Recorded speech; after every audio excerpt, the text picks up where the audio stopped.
डैनो की चौड़ाई को 67 फीट रखा गया है, यानी इसका डैना जो है विंग स्पैन ज्यादा है।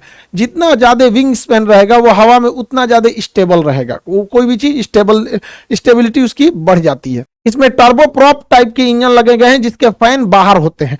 टर्बोप्रॉप इंजन के फैन क्या होंगे, बाहर रहेंगे। इसमें 3 ब्लेड दिए गए हैं घूमने के लिए, जबकि तुर्की का जो TB2 ड्रोन था उसमें 2 ही विंग्स थे, 2 ही फैन है घूमने के लिए। इसमें 3 फैन है। जो तुर्की ने पूरी दुनिया में हल्ला कर दिया कि उसी का ड्रोन सबसे बढ़िया है, उसका जो ड्रोन है उसमें 2 ही विंग लगे हुए हैं। हम लोग का जो ड्रोन है उसका जो इंजन है वो ज्यादा पावरफुल है, वो 3 टर्बोप्रॉप ब्लेड है, उसमें 130 किलोवाट ये जनरेट करेगा, इतना इसका पावर है। जबकि तुर्की का जो TB2 ड्रोन था वो 75 किलोवाट ही जनरेट करता था। ये तुर्की का यही ड्रोन है जो अजरबैजान की लड़ाई में पूरी तरह से तख्ता पलट कर दिया था, या ये यूक्रेन की सेना का पूरा मदद किया था यही TB2 ड्रोन। इस ड्रोन की जो सर्विस सीलिंग है, जब ऊंचाई होती है उसे सर्विस सीलिंग टेक्निकल भाषा में बोला जाता है, 35,000 फीट है। 35,000 फीट पे कमर्शियल जहाज उड़ते हैं। इसका मतलब ये जहाज की हाइट पे उड़ेगा, छोटे मोटे चीज नीचे से पकड़ भी नहीं पाएंगे। यहाँ पे इंडोरेंस जो है इसमें कितने देर तक उड़ सकता है, ये तो 18 घंटे की इसकी इंडोरेंस क्षमता है। रेंज जो है ये 1000 किलोमीटर तक जाकर हमला कर सकता है। यहाँ पे इसकी रफ्तार 350 किलोमीटर प्रति घंटा बताई गई है यहाँ पे। अभी इसकी रफ्तार, इंजन और स्मूथ होंगे। इसके खाली वजन, केवल मतलब जो जहाज का वजन है, इस ड्रोन जो है, इस ड्रोन का अकेले वजन 1800 केजी है, लेकिन यह ले जा सकता है 350 केजी का पेलोड। यहीं से इसकी एडवांसमेंट चालू होती है कि 350 केजी के हथियार को ये ले जा सकता है। जबकि तुर्की का जो TB2 ड्रोन था वो महज 150 केजी के ही वजन को ले जा सकता था। 150 केजी में वो 2 से 3 मिसाइलें ही ले जा सकता था, जिस वजह से उसे बार बार वापस आना पड़ता था। दूसरा, ये एक राफेल में मतलब 50 राफेल खरीद, इसको एक राफेल में ये 50 ठो आ जाएगा। और तगड़ा, इतना खतरनाक, जिसका कोई अभी रेट डिस्क्लोज नहीं होता है ये डिफेंस के चीज़ों की, इसलिए हम लोग इसका अंदाजा लगा सकते हैं, लेकिन ये बहुत सस्ता होता है। इसका रेट अभी किसी को एक्चुअल नहीं पता होता। तो 350 केजी का ये हथियार ले जा सकता है, TB2 ड्रोन से ज़्यादा ले जा सकता है। हालांकि तुर्की भी अपने ड्रोन्स को एडवांस कर रहा है। इन ड्रोनों में हार्ड पॉइंट लगाए जाएंगे, 4 हार्ड पॉइंट्स लगाए जाएंगे, 2 इस विंग्स पे, 2 इस विंग्स पे।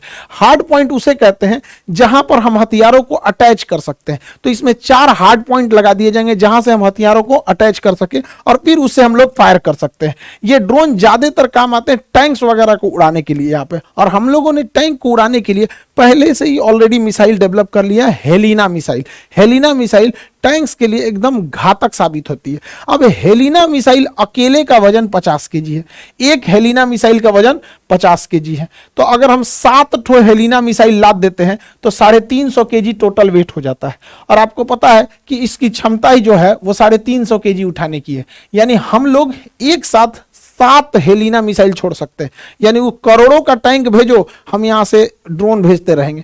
युद्ध नीतियां बदल चुकी हैं। यूक्रेन की लड़ाई और आर्मेनिया और अजरबैजान की लड़ाई ने यह साबित कर दिया कि अब जिनके पास ड्रोन टेक्नोलॉजी बेहतरीन है वही आगे निकलेगा। अब देखिए, ईरान जैसा छोटा देश जो डिफेंस के मामले में आत्मनिर्भर नहीं था, वह छोटा देश ईरान भी रूस को ड्रोन दे रहा है कि हमारे ड्रोन से आप यूक्रेन में मारिए।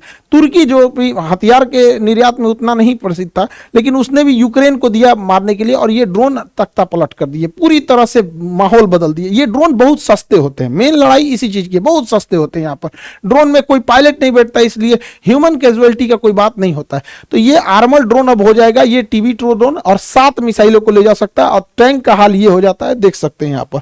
इसमें अलग तरह का नेविगेशन सिस्टम जोड़ा गया है। दुनिया के जितने ड्रोन हैं, मतलब ज्यादातर ड्रोन, जैसे TB2 ड्रोन हो गया और ईरान का ड्रोन हो गया, ये GPS का प्रयोग करते हैं। और GPS की कंट्रोलिंग अमेरिका के पास है। तो हम अपना आंख अमेरिका को नहीं न दे सकते हैं। तो भारत ऐसा है कि क्योंकि हमारे पास इसरो ने गगन सैटेलाइट सिस्टम छोड़ दिया, तो ये उस ड्रोन को रास्ता दिखाने का काम गगन करेगा। और गगन ऑलरेडी ट्रस्टेड है, हमारी नेवी यूज करती है, एयरफोर्स पहले से यूज कर रही है। जहाज हमारे इंडिया में जितने उड़ते हैं वो गगन को यूज करते हैं। जितने भी ट्रेन वगैरह का एग्जैक्ट लोकेशन के लिए भी हम लोग गगन का ही प्रयोग करते हैं। तो ये गगन सैटेलाइट हम लोग का है, तो हमारे इसके ऊपर कंट्रोल है, इससे इसका प्रयोग करना ज्यादा सही है। और ये पूरी तरह से भारत की निगरानी देता है। तो अब हम लोग कहीं पे भी हमला करने के लिए GPS पे डिपेंडेंट नहीं है। ये पूरी तरह से गगन ड्रोन सिस्टम से ऊपर का इसका एंटीना सिग्नल ले लेगा और कहां क्या चीज हो रहा है सब कुछ पता कर लेगा। इवन कि ये आपस में लिंक भी होते हैं। अगर कोई कमर्शियल जहाज जा रहा है, इसको कुछ दिखाई दिया तो ये गगन को बता देगा, वो बता देगा ड्रोन को यहाँ पे। तो इन आपस में इंटरचेंज होने से रियल टाइम डाटा इजी पता चल जाएगा कहाँ हमला करना है कहाँ नहीं। अब जीपीएस में कोई डाटा मिल रहा है वो देर से मिलेगा। जैसे अगर किसी को बता दिया कि लखनऊ के ऊपर से एक जहाज जा रहा है, आधा घंटा बाद हम ये सूचना देंगे कि लखनऊ से जहाज जा रहा है, तो जहाज पता नहीं कहाँ जा चुका रहेगा आधा घंटा में। तो हमें जो भी जानकारी चाहिए रियल टाइम पे, अभी वो जहाज पिन पॉइंट कहाँ है। तो रियल टाइम डेटा के लिए हमारा गगन सिस्टम बहुत जरूरी है, और ये आपस में इंटीग्रेटेड है, सारी सिस्टम आपस में एक दूसरे से इंटीग्रेट है, जिससे हमें रियल टाइम डाटा लेने में इजी होगा। इसमें नेविगेशन सिस्टम में दुनिया का सबसे एडवांस नेविगेशन सिस्टम डाला गया है यहाँ पे। इसके कैमरे में बिल्कुल एचडी क्वालिटी को, लेकिन एचडी क्वालिटी ये देखने के काम में आता है। युद्ध में कितना अच्छा देखते हैं ये मतलब नहीं, जब दुश्मन को देख लेंगे तो आप भी दुश्मन को मार देंगे और दुश्मन भी आपको मार देगा। या सारी लड़ाई आज बियॉन्ड विजुअल रेंज है, हमारे नजरों से दूर की लड़ाई हो गई है, छुप के लड़ाई हो गई है, अंधेरे में हो गई है। तो अब वो एचडी काम नहीं आने वाला लड़ाई में, अब टेक्नोलॉजी काम आएगी। तो उसमें क्या काम आएगा, देखिए नाइट विजन यहाँ नीचे सर्वेलांस के लिए लगाया गया है, इसमें नाइट विजन भी दिए गए हैं और साथ में इसमें थर्मल कैमरा भी दिया गया है। देखिए नाइट विजन होता है कि हमें अंधेरे में देखने की सहूलियत दे देता है नाइट विजन, जबकि थर्मल कैमरा ऐसा नहीं होता है। थर्मल कैमरा हम गर्मी को भांपता है, कहाँ का टेम्परेचर ज्यादा है उसको गर्म करके दिखाता है। जैसे ये हिरन है, इनका टेम्परेचर ज्यादा था तो इनको इस कलर से दिखा दिया, बाकी के पेड़ पौधों का टेम्परेचर कम था तो उसको अलग कलर से दिखाया। तो ये होता है थर्मल कैमरा और ये होता है नाइट विजन। अमूमन ऐसा लगता है कि जब नाइट विजन कैमरा ही है तो थर्मल की जरूरत क्या है। देखिए नाइट विजन से अच्छा थर्मल होता है। रीजन क्या है, अगर इन हिरन को ऊपर एगो तिरपाल ओढ़ा देते हैं या चादर से ढक देते हैं, या हिरन के जगह अगर फौजी रहते हैं ढक लेते हैं अपने आप को, तो नाइट विजन उसे नहीं देख पाएगा कि इसके अंदर आदमी है। और यही काम आ जाता है थर्मल कैमरा। अगर आप इनके ऊपर चादर से ढक भी देते हैं तो इनके बदन की गर्मी थोड़ी ना खत्म हो जाएगी, तो ये गर्मी को पहचानता है। इसलिए थर्मल कैमरा ज्यादा अच्छा होता है ये क्या नाम है डिफेंस के मामले में नाइट विजन से। लेकिन कब किसकी जरूरत पड़ रही है, तो नाइट विजन में भी देख लेगा, दिख रहा है, थर्मल में भी देख रहा है, एकदम एक्यूरेट पता चल जाएगा। तो ये दोनों सिस्टम इसमें लगा के दिया गया है हमारे तपस ड्रोन में। निगरानी इसके जो नेविगेशन सिस्टम है बहुत बेहतरीन है। इसके अलावे अब देखिए, हमको जब आसमान में कोई चीज उड़ रही होती है तो हमें चाहिए, थर्मल कैमरा क्या करता है कि छोटी सी छोटी चीजों को दिखाने लगता है कि हाँ मुंह, यहाँ नाक के पास का टेम्परेचर ज्यादा है, हथेली का टेम्परेचर कम है, माथा का ज्यादा है, तो कई कलर से दिखाने लगता है, इससे कंफ्यूजन होने लगता है। इसलिए उससे बेटर है infrared sensor, IR sensor, infrared system. Infrared system में क्या होता है कि इसमें कंप्यूटर में सेव कर दिया जाता है कि ज्यादा टेम्परेचर को दिखाना है, बाकी को काला कर देना है। तो अगर इसमें सेट कर देंगे कि 400 डिग्री सेल्सियस को दिखाना है, तो देखिए कोई भी जहाज चलेगा तो उसका इंजन 400 डिग्री सेल्सियस होता है। या इसमें सेट कर दीजिए इसके सिस्टम में कि 200 डिग्री सेल्सियस से टेम्परेचर ज्यादा रहेगा तो ही स्क्रीन पे दिखाना, अदरवाइज में मत दिखाना। तो इसका पूरा स्क्रीन काला दिखता है, इस टाइप का काला दिखेगा। लेकिन जहां टेम्परेचर ज्यादा आया 200 डिग्री सेल्सियस से, तो जहां जहां उसको ज्यादा दिखेगा वहां वहां का डिजाइन बना देगा। तो देखिए जहां जहां टेम्परेचर इसको ज्यादा दिखा उसका डिजाइन बना दिया, पता चल गया इस पूरा जहाज है, बाकी पूरा ब्लैक रहेगा। समझ में आ गया कि नहीं। इसमें देखिए यहाँ टेम्परेचर ज्यादा, यहाँ ज्यादा, यहाँ ज्यादा, यहाँ ज्यादा, तो उसी हिसाब से बना देगा। तो इसका स्क्रीन है पूरा ब्लैक रहता है। इंफ्रारेड वाले में यही खास है, पूरा screen black.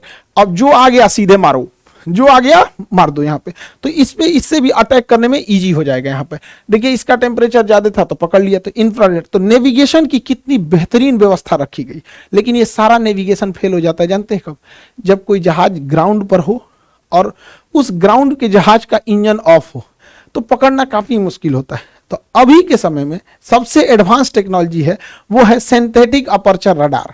Synthetic aperture radar कैसे काम करता है उस सिस्टम को भी इसमें दिया गया है, सिंथेटिक अपर्चर रडार को। अब समझ में आता है आत्मनिर्भर का फायदा क्या होता है। ये सारा सिस्टम इसरो ने दे दिया है, सारा सिस्टम इसरो के पास है। सिंथेटिक अपर्चर रडार तो कुछ इसरो ने दे दिया, कुछ DRDO ने दे दिया, कुछ HAL ने दे दिया, पूरे मिलके आपस में काम करते हैं सब। तो सिंथेटिक अपर्चर रडार क्या है, ये देखता ही नहीं, अंधा होता है। सिंथेटिक अपर्चर रडार वो अंधा की तरह काम करता है। अंधा कैसे ऐसे छू छू के निशाना ऐसे छूता है, अरे क्या चीज है, ओ हो कोई आदमी खड़ा है, ऐसे टच कर लेता है। वैसे ही वो वेव छोड़ता है, तरंगों को छोड़ता है। अब जैसे हमारे ऊपर कोई तरंग छोड़ेगा तो नाक से जो तरंग टकराएगी वो पहले ही चली जाएगी, जो गाल से टकराएगी वो थोड़ा बाद में जाएगी, क्योंकि नाक ऊपर है गाल नीचे है, तो उसी तरह से अलग अलग जगह से टकराएगी तो अलग अलग तरंगे उठेंगी। जैसे सिंपल सी बात बताते हैं, हम आटा सान लेते हैं, ठीक है, आटा सान के अपने मुंह पे इसे चिपका देते हैं इसे, और जब इसको नोचेंगे तो मेरा थुथुर का चेहरा उस आटा में चिपक जाएगा, तो पता चल जाएगा कि हाँ इसका सांचा ले लिए हैं। यही काम करता है अपर्चर रडार। ये जिसके ऊपर से गुजरेगा तो उसके ऊपर से पूरी तरह से वेव छोड़ देगा, ऐसे पूरा वेव छोड़ देगा, और देखेगा कौन वेव कितनी ऊंचाई से टकरा के आ रहा है।